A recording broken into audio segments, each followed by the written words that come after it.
이 시간 우리가 함께 받을 말씀 보시겠습니다. 히브리서 11장 8절입니다. 히브리서 11장 8절 말씀. 우리 같이 한 목소리로 합독합니다. 시작. 믿음으로 아브라함은 부르심을 받았을 때에 순종하여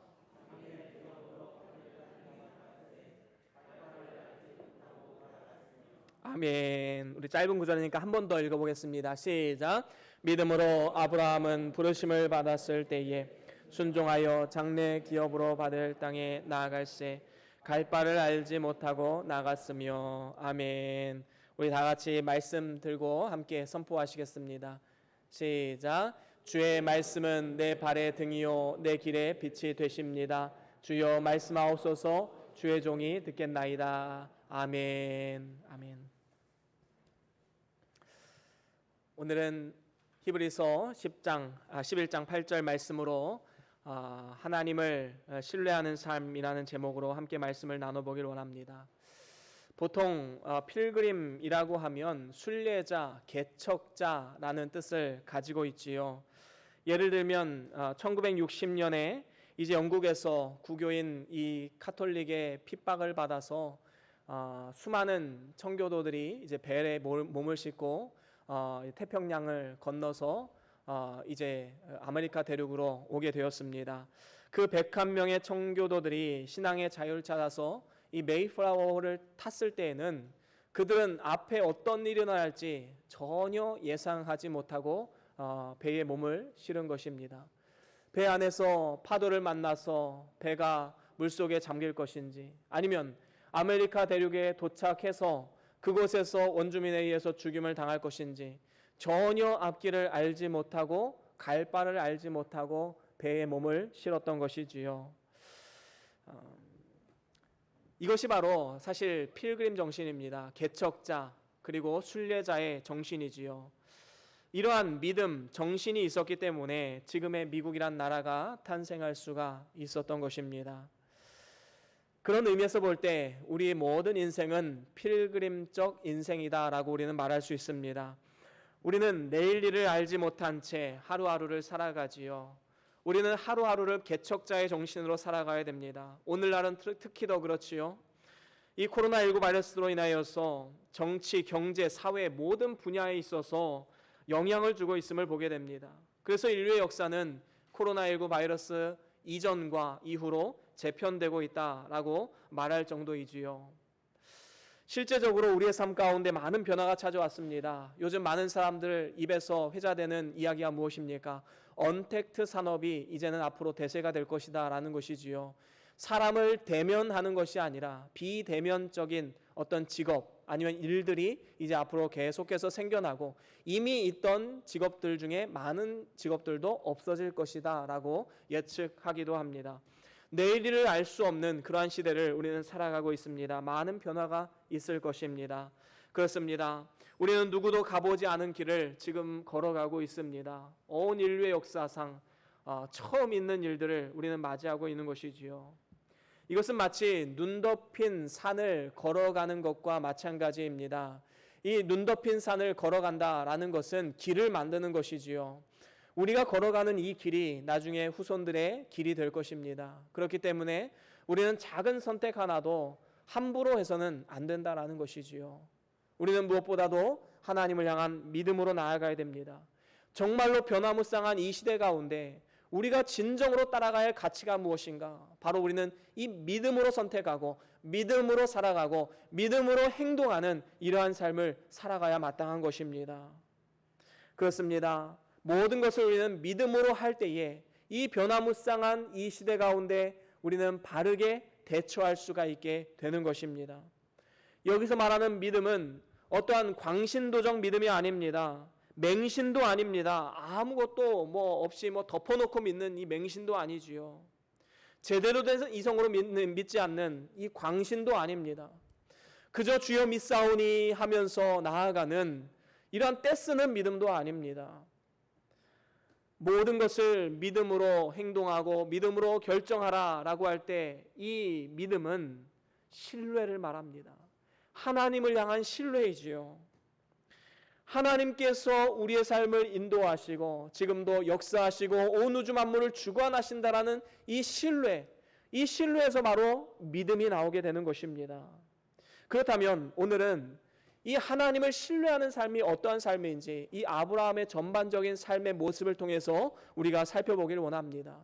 진정으로 하나님을 신뢰하는 삶을 살기 위해서는 첫 번째로는 미래를 하나님께 맡겨야 합니다. 우리가 이 미래를 좌우할 수 있는 능력이 없습니다. 물론 준비는 할 수 있지요. 하지만 그 미래를 내 마음대로 바꿀 수 있는 능력은 없습니다. 우리의 모든 미래는 하나님께 달려있는 것이지요. 우리가 현재의 삶 가운데 최선을 다해야 되겠지만 미래는 그리고 결과는 하나님께 맡겨야 되는 그러한 삶을 살아가야 마땅한 것입니다. 오늘 말씀에도 보면 아브라함은 하나님의 부르심을 받았을 때에 순종하여서 장래 기업으로 받을 땅에 나아갔다라고 말씀하는데 이 8절 마지막 부분에 보면 뭐라고 말씀합니까? 갈 바를 알지 못하고 나아갔다라고 말씀하고 있습니다. 이 말씀이 구체적으로 나온 구절이 어떤 구절입니까? 창세기 12장 1절이지요. 우리 같이 한번 읽어보겠습니다. 창세기 12장 1절 시작. 여호와께서 아브라함에게 이르시되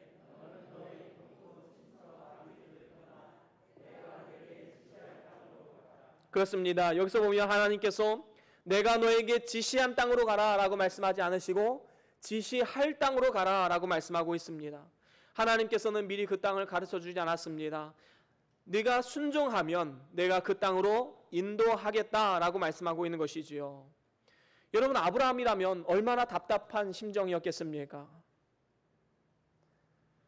그런데 중요한 것은 무엇입니까? 이러한 하나님의 요구에 아브라함은 100% 순종했다라는 것입니다.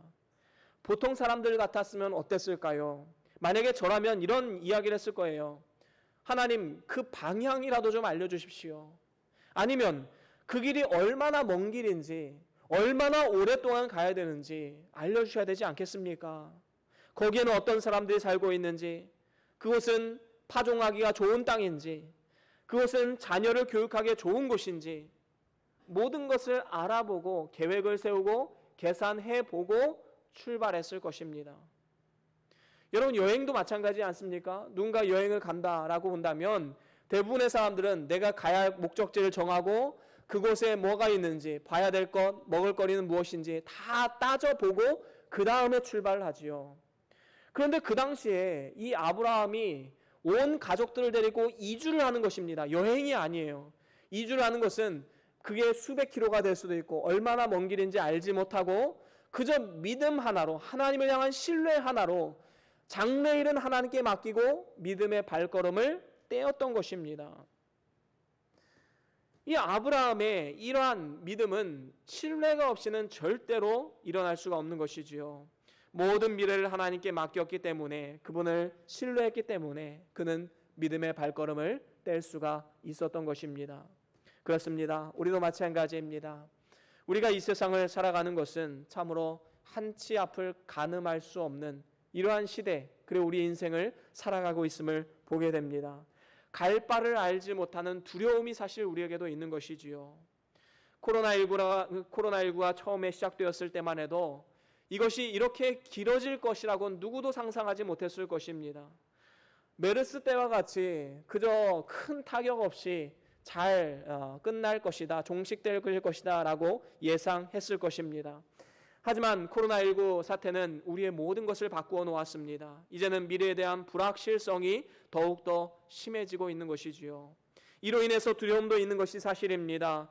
우리를 더 절망스럽게 만드는 것은 무엇입니까? 우리가 얼마나 긴 터널을 더 지나가야지 이것이 끝날지, 그리고 앞으로 얼마나 더 무서운 바이러스가 오게 될지 우리는 알 수 없다라는 사실에 있는 것입니다. 하지만 미래가 불확실한 우리의 삶 가운데 진정으로 하나님을 신뢰한다는 것은 무엇입니까? 하나님께서는 우리에게, 우리 모든 믿는 성도들에게 독이 되는 것은 절대로 주지 않는다라는 신뢰에 있는 것입니다. 모든 것이 영적인 유익이 되기 때문에 하나님께서는 사실 우리에게 주시는 것이지요. 만약에 영적인 유익이 되지 않는다면 애초에 주시지도 않으셨을 것입니다. 우리는 믿음으로 환경을 바라보고 순종할 수 있어야 되는 것입니다. 하나님을 신뢰한다는 삶, 여러분 어떤 모습일까요? 아마도 여러분들 중에 이런 게임 해보신 분 있을 것입니다. 두 명이 나란히 서서 앞에 있는 사람이 이제 그저 뒤에 사람에게 몸을 맡겨서 이렇게 뒤로 넘어가는 것입니다. 여러분 이거 사실 할 수 있습니까? 뒤에 있는 사람이 아무리 힘센 사람이라 할지라도 이거 하는 거 쉽지 않습니다. 왜 그렇지요? 신뢰할 수가 없기 때문입니다. 우리 인간은 연약해요. 실수가 있습니다. 그래서 내가 이렇게 뒤로 넘어가면 뒤에 사람이 나를 100% 안전하게 받을 거라는 자신이 없습니다. 그래서 몸을 내어 맡기지 못하는 것이지요. 여러분 하나님을 향해서도 이러한 삶을 살아가고 있지는 않습니까? 하나님을 신뢰하지 못해서 내 삶을 온전히 맡기지 못하고 어떻게든 내가 이 일을 해결해 보려고 발버둥 치면서 나아가는 삶. 혹시 우리의 삶은 아닙니까? 하나님께서 보호하신다는 믿음이 있어야지만 우리의 모든 인생을 맡길 수가 있는 것입니다.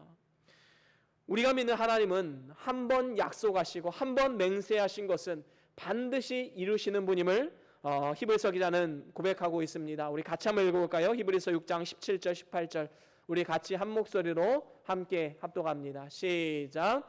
하나님은 약속을 기업으로 받는 자들에게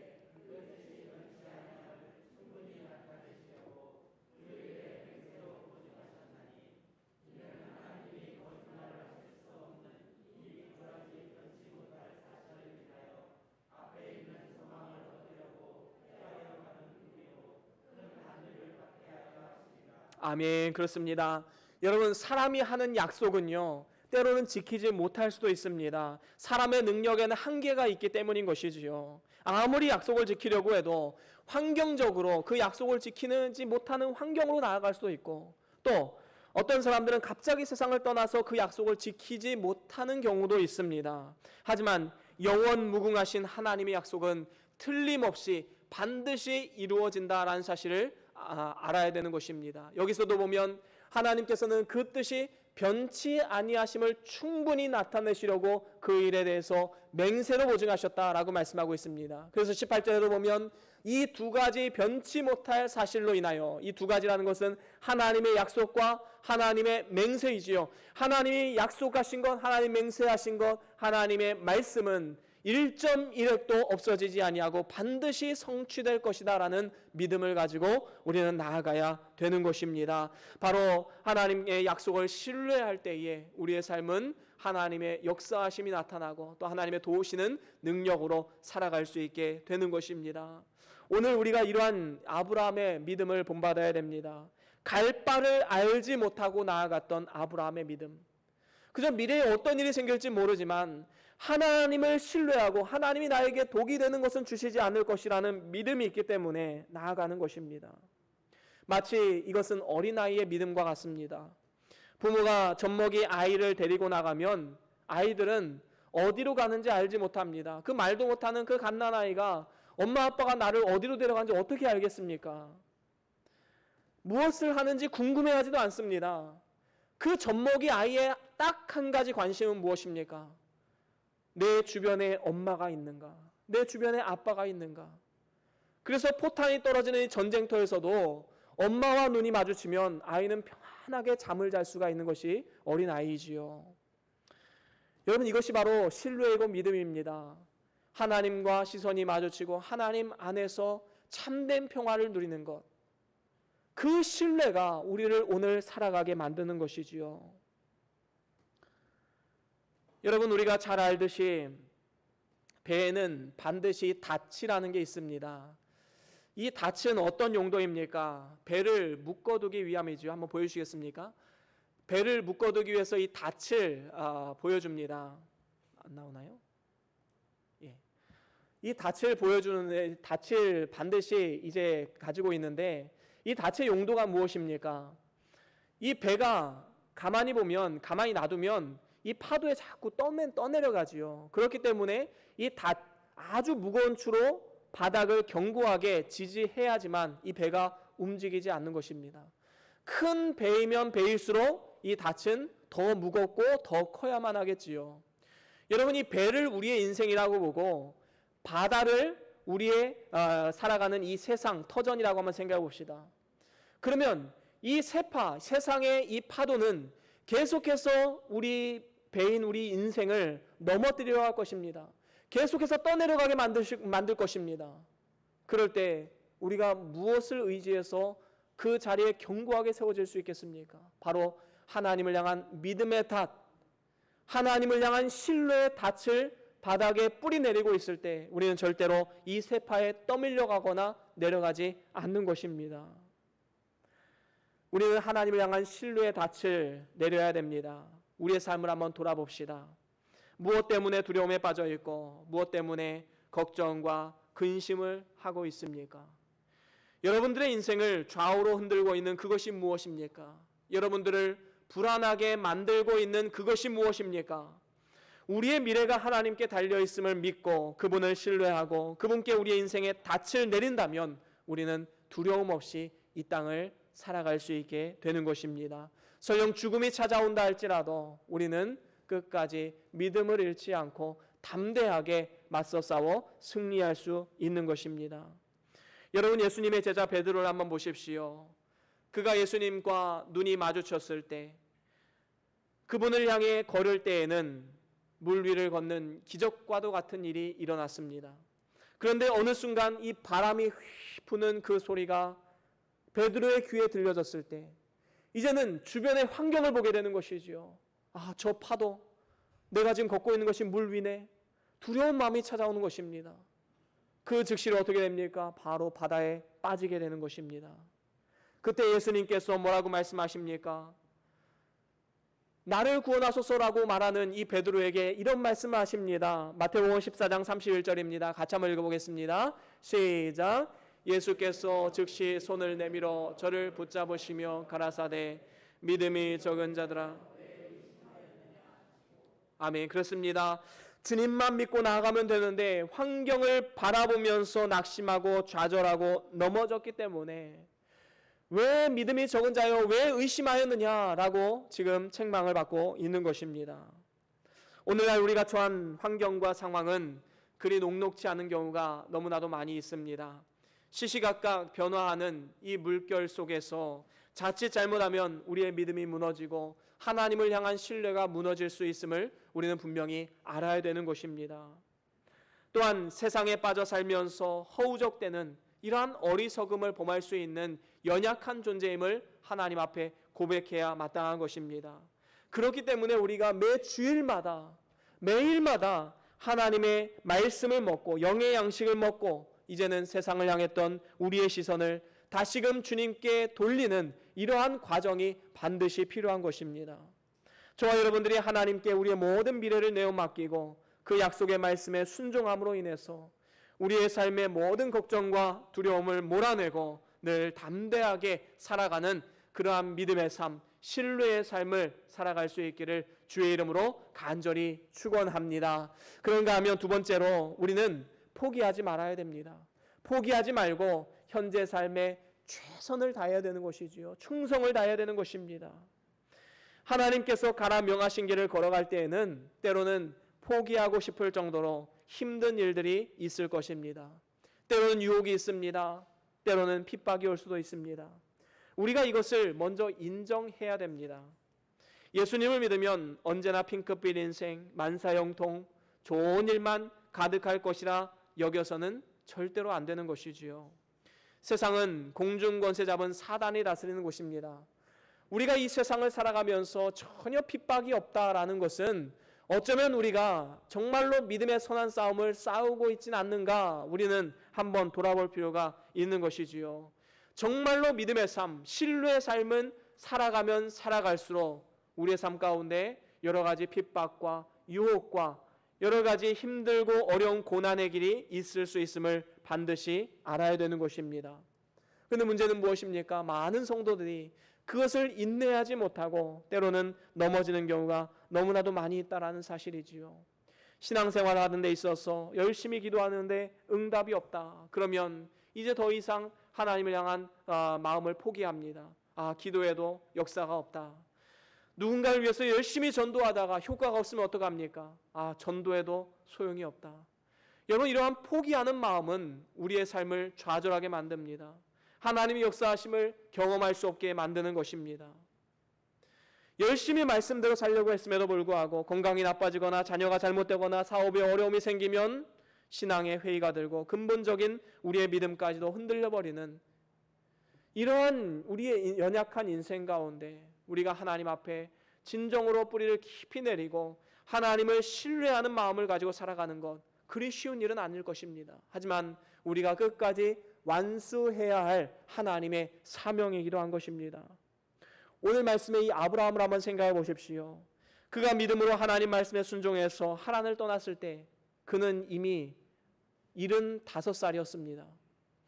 지금 평균 수명이 그때가 훨씬 더 길었기 때문에 75세 정도면 지금의 한 40, 50대 정도로 생각해 본다면 그래도 하나님 앞에 반문할 수 있겠지요. 하나님, 이 나이에 무슨 부귀영화를 보겠다고 저를 살던 이 고향 땅을 떠나서 다른 곳에서 살게 하십니까? 하나님 참 무심하십니다. 이러한 반문을 할 수 있었을 것입니다. 그렇게 순종하고 이제 떠나왔는데 세겜 땅에 도착하니까 어떻게 됩니까? 기근이 찾아옵니다. 또다시 회의가 들었을 것입니다. 하나님, 제가 모든 것을 다 포기하고 하나님 말씀 하나 붙잡고 나왔는데 세겜 땅에 오니 기근이 찾아오다니요.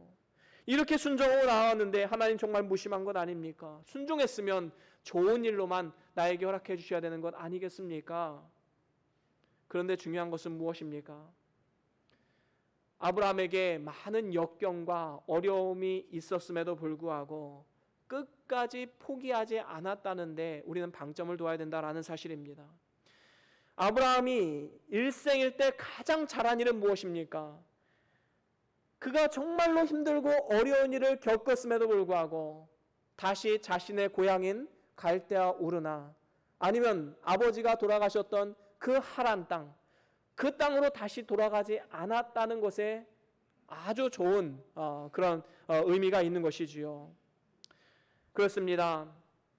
아브라함은 끝까지 포기하지 않고 하나님께서 가라 하시면 가고 가지 말라 하시면 가지 않는 그러한 삶을 살아갔던 것입니다. 아브라함이라고 왜 포기하고 싶지 않았겠습니까? 이렇게 살다가 정말로 너무나도 고생만 하다가 죽는 것은 아닌가 두려움도 있었을 것입니다. 하지만 그는 끝까지 하나님이 예비하신 그 땅을 바라보면서 믿음의 발걸음을 한 걸음 한 걸음 옮겼던 것입니다. 그렇습니다. 우리도 역시 한번 하나님을 신뢰하기로 마음을 먹었으면 이제는 어떠한 일이 있어도 다시 세상으로 돌아가는 일은 절대로 없어야 되는 것입니다. 우리는 절대로 포기란 있어서는 안 되는 것이지요. 제가 이전에 사역했던 교회에서 어떤 분은 그분이 이제 50대 후반 정도에 복음을 접하고 예수님을 믿게 되었습니다. 그래서 교회 나와서 신앙생활 열심히 하셨습니다. 매 주일마다 이렇게 참여를 하셨는데 어느 순간 좀 지나니까 이제 교회를 안 나오세요. 그래서 연락을 드려보았습니다. 그랬더니 이분이 하시는 말씀이 뭐냐 하면 예수님 믿고 잘 되는 게 없다는 거예요. 너무나도 힘들다는 거예요. 사업도 힘들고 친구 관계도 힘들고 또 교회 나오면 어떻습니까? 자꾸 양심에 가책이 되는 말씀을 듣는 겁니다. 말씀을 통해서 양심의 가책을 받고 또 주변 성도들도 왜 이렇게 아직까지 술을 못 끊었느냐, 담배를 못 끊었느냐, 자꾸 이렇게 말을 하니까 너무 마음에 짐이 되어서 이럴 바에는 그냥 때려치자. 그래가지고 교회를 이제 그만 나오기로 결정을 한 것입니다. 얼마나 안타까웠는지 몰라요. 세상으로 나가면 좋죠. 세상 친구들 술잔을 기울이면서 위로해주고 또 얘기를 들어주고 얼마나 좋습니까? 하지만 그 결과가 어떠한 결과가 찾아오는가? 우리는 좀 인생을 길게 한번 내다볼 필요가 있는 것입니다. 우리가 믿는 이 믿음의 길은 절대로 포기란 있어서는 안 됩니다. 힘들 때가 찾아올 수는 있습니다. 하지만 우리는 힘들 때마다 어떻게 해야 됩니까? 그 자리에 바짝 엎드려서 하나님의 도우심을 구하고 하나님의 때를 기다려야 되는 것이지요. 우리가 섣불리 판단해서 선택하고 하나님을 떠나버리면 그것은 영원한 불행의 길을 자초할 수밖에 없는 것입니다. 우리는 영적인 긴 안목으로 인생을 봐야 됩니다. 많은 사람들이 이 짧은 안목, 이 땅에서의 삶, 쉽게 말하면 육신의 정욕과 안목의 정욕과 이생의 자랑으로 모든 것을 선택하고 죄를 짓기도 하고 때로는 신앙을 포기하기도 하는 이러한 모습을 보게 됩니다. 너무나도 안타까운 일 아니겠습니까? 봄에 파종을 하면 가을에 추수하기까지 많은 역경이 필요합니다. 뜨거운 태양과 때로는 태풍도 견뎌야 합니다. 이러한 역경이 있다고 해서 이제는 포기한다 그러면 어떻게 열매를 맺을 수가 있겠습니까? 농부에게는 인내가 필요합니다. 그래서 우리의 인생을 길게 보고 영적인 안목으로 모든 현상들을 바라보고 해석해야 되는 것이지요. 우리는 절대로 포기하지 말고 끝까지 인내하며 소망을 가지고 심겨진 그곳에서 최선을 다해 충성을 할 때에 우리는 풍요로운 신앙의 열매, 성령의 열매를 맺어갈 수 있는 것입니다. 여러분 욥을 한번 보십시오. 그도 역시 잠깐의 실수를 했었고 또 하나님 앞에 불평도 했었습니다. 하지만 하나님께서 결국에는 그를 칭찬하신 것은 무엇입니까? 설령 불평할지언정 하나님을 떠나지는 않았다라는 것입니다. 하나님을 떠나지 않고 하나님의 도우심을 구하고 끝까지 그 자리를 지켰던 것입니다. 여러분 이게 중요합니다. 때로는 실수할 수는 있습니다. 하지만 하나님을 향한 신뢰만큼은 절대로 포기하지 말고 우리는 끝까지 믿음으로 나아가야 되는 것입니다. 야고보서 5장 11절에 그래서 욥을 이렇게 칭찬을 하지요. 함께 한번 읽어보겠습니다. 야고보서 5장 11절입니다. 함께 읽어보겠습니다. 시작. 보라 인내하는 자를 우리가 복되다 하나니 너희가 욥의 인내를 들었고 주께서 주신 결말을 보았거니와. 아멘. 그렇습니다. 때로는 불평할 수도 있을 것입니다. 하지만 하나님 안에서 그 자리에 묵묵히 뿌리를 내리고 믿음으로 담대하게 나아갔을 때에 욥은 어떠한 결과를 맛보게 되었습니까? 갑절의 축복을 받지 않았습니까? 성경이 들려주는 그 결과가 무엇입니까? 우리가 끝까지 인내하면 하나님이 반드시 축복하시고 은혜를 주신다라는 이러한 믿음입니다. 사랑하는 우리 전동교회 성도 여러분, 우리가 살아가면서 항상 좋은 일만 있는 것은 아닐 것입니다. 때로는 어려운 일을 만난다 할지라도 세상의 유혹과 핍박이 온다 할지라도 우리는 절대로 믿음의 길에서 이탈해서는 안 되는 것입니다. 끝까지 포기하지 않고 심겨진 그곳에서 인내하면서 우리는 믿음으로 담대하게 나아가야 되는 것이지요. 그럴 때에 하나님 앞에 섰을 때에 잘했다 칭찬받고 영광과 존귀와 상급을 받아 누리게 되는 것입니다. 그런가 하면 마지막으로 세 번째로는 과거의 실패를 성공의 씨앗이 되게 해야 되는 것입니다. 우리의 지나온 날을 한번 돌아봅시다. 정직하게 우리의 삶을 돌아본다면 우리는 많은 실패와 좌절과 절망을 아마도 경험했을 것입니다. 저 역시도 그랬습니다. 많은 실패와 절망을 경험했었습니다. 하지만 우리는 분명히 알아야 됩니다. 이러한 모든 일들을 겪었기 때문에 지금 우리가 살아갈 수 있는 것, 지금의 나가 존재한다라는 사실입니다. 오늘날 많은 사람들이 실수하는 부분이 무엇입니까? 과거의 잘못된 선택에 대해서 후회하면서 거기에 갇혀서 지금 살아가고 있는 것이지요. 그래서 마음의 절망이 찾아온 것 아니겠습니까? 과거의 사람들과의 관계 속에서 받았던 상처, 사랑하는 사람과의 이별, 나의 잘못된 선택, 이러한 것들로 인해서 후회하며 낙심과 절망 속에서 살아가는 많은 사람들이 있음을 보게 됩니다.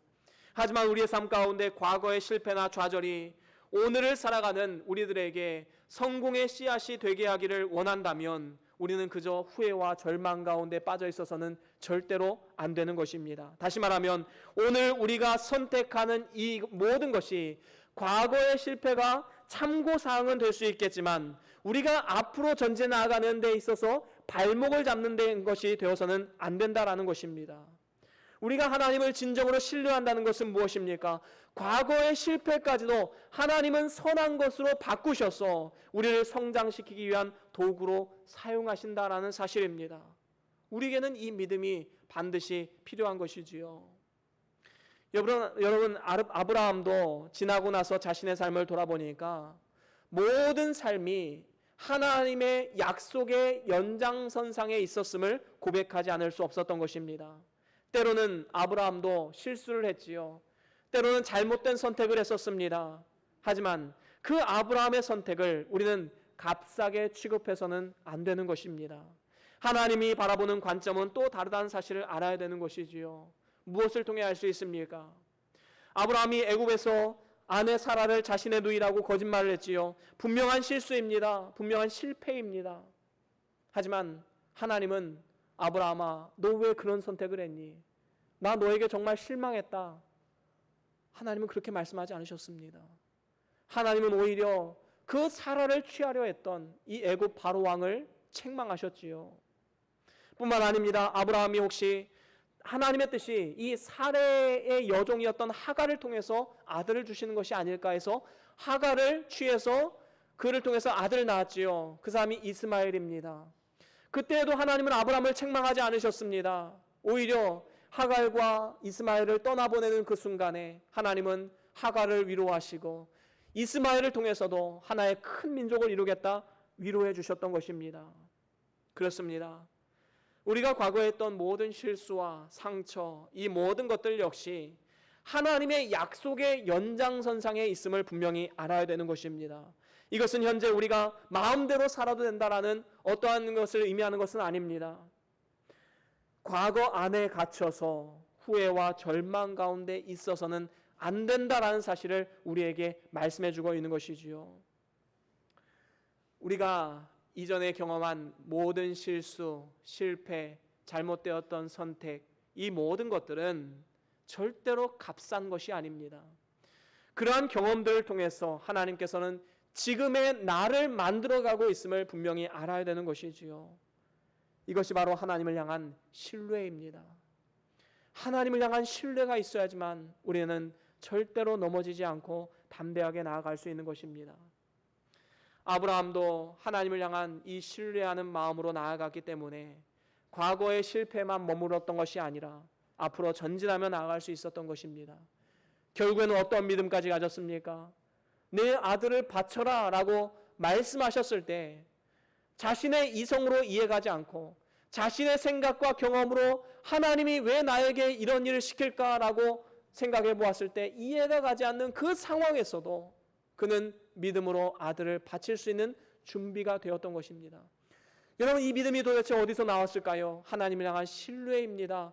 하나님이 이 이삭을 데려가신다 할지라도 나의 삶 가운데 하나님께서 또 다른 면으로 복을 주시고 하나님이 약속의 그 대를 이어가실 것이라는 믿음이 있었기 때문에 그는 기쁨으로 아들 이삭을 드릴 수가 있었던 것입니다.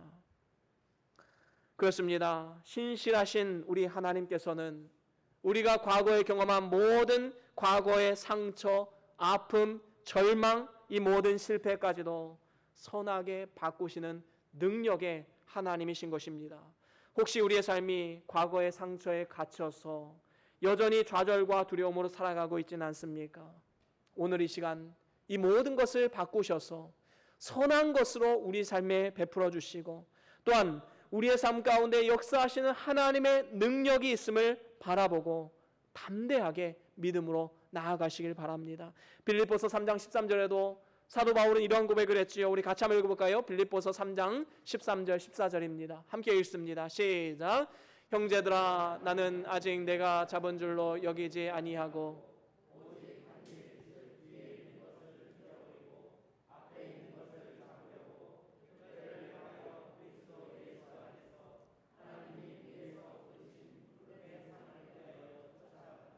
아멘. 그렇습니다. 사도 바울이 만약에 이 과거의 실패에 갇혀 있었다면, 자꾸 뒤에 있는 것을 생각했다면 어떤 삶을 살아갔을까요? 아마도 그는 위대한 복음 전도자가 되지 못했을 것입니다. 여러분들도 잘 알듯이 사도 바울이 제자들을 찾아갔을 때 제자들 사이에서는 한 소동이 일어났습니다. 저 사람은 우리를 핍박하던 사람 아니냐? 어떻게 저 사람을 믿고 우리가 그를 사도로 받아들일 수 있겠느냐? 제자들 사이에서는 분란이 일어났습니다. 여러분, 이런 상황 가운데 사도 바울이 얼마나 마음이 아팠겠습니까? 그래, 나는 역시 이런 사람이었어. 나는 어쩔 수 없는 이런 사람이야. 내가 과거에 이렇게 믿는 사람을 핍박했었는데 내가 하나님 앞에 사도로 쓰임받을 수 있겠어? 그럴 수 없어. 그저 포기하고 말았을 것입니다. 하지만 이 사도 바울은 어땠습니까? 뒤에 있는 모든 것은 다 잊어버렸습니다. 앞에 있는 표대를 향해서만 나아갔습니다. 14절에도 표대를 향해서 그리스도 예수 안에서 하나님이 위에서 부르신 부름의 상을 위하여 달려가노라. 오직 하나님 한 분만 바라보고 하나님이 나를 부르신 그 부르신 상을 바라보면서 믿음으로 한 걸음 한 걸음 내딛었던 것입니다. 뒤에 있는 것을 잊어버리고 앞에 있는 표대를 향해서 나아갔던 삶. 여러분, 우리가 이러한 멋진 사람이 되어야 되지 않겠습니까? 자꾸 과거의 상처에 갇혀서, 과거의 잘못된 선택에 갇혀서 여기에서 헤어나지 못한다면 우리 아버지 되신 하나님도 얼마나 안타까워하시겠습니까? 우리는 모든 것을 다 뒤로하고 이제는 앞만 바라보며 표대를 바라보며 나아가야 됩니다. 과거의 모든 경험은 지금 우리가 믿음으로 살아가는데 아주 좋은 밑거름이 될 것입니다. 오늘 우리가 하는 모든 선택의 근거가 되어서 앞으로의 삶이 더욱더 하나님과 사람 앞에 하늘의 별과 같이 반짝반짝 빛나는 삶으로 바꾸어 놓고야 마실 것입니다. 우리 모두가 이 사실을 꼭 기억하셔서 모든 일을 합력하여 선을 이루게 하시는 신실하신 하나님을 바라보면서 뒤에 있는 것을 다 잊어버리고 앞에 있는 표대를 향해서 날마다 믿음의 발걸음, 신뢰의 발걸음을 내딛는 우리 모두의 삶이 다 될 수 있기를 주의 이름으로 간절히 축원합니다. 이제 말씀을 마무리합니다. 미래를 알 수 없는 이 변화무쌍한 이 시대 가운데 우리가 어떠한 가치를 붙잡고 살아가야 되는지에 대해서 우리가 함께 말씀을 나누었습니다. 그것은 믿음의 삶, 그 믿음의 삶은 신뢰의 삶이다라고 말씀을 드렸습니다. 이 신뢰의 삶을 살아가기 위한 구체적인 방법 세 가지로 함께 나누었는데 우리 정리하고 마치겠습니다. 첫 번째 무엇이었지요? 그렇습니다. 우리의 인생을 붙잡고 인도하시는 그 하나님을 신뢰하십시오. 하나님께 결과를 맡기고 미래를 맡기십시오. 그러면 우리가 무엇을 해야 되느냐? 두 번째 한번 읽어보겠습니다. 시작. 그렇습니다. 우리는 포기하지 말아야 됩니다. 하나님께 미래를 맡겼다면 이제는 포기하지 말고 현재의 삶, 나에게 주어진 사명, 나에게 주어진 현재의 삶을 충성을 다하면서 나아가야 되는 것입니다. 그런가 하면 세 번째는 무엇입니까?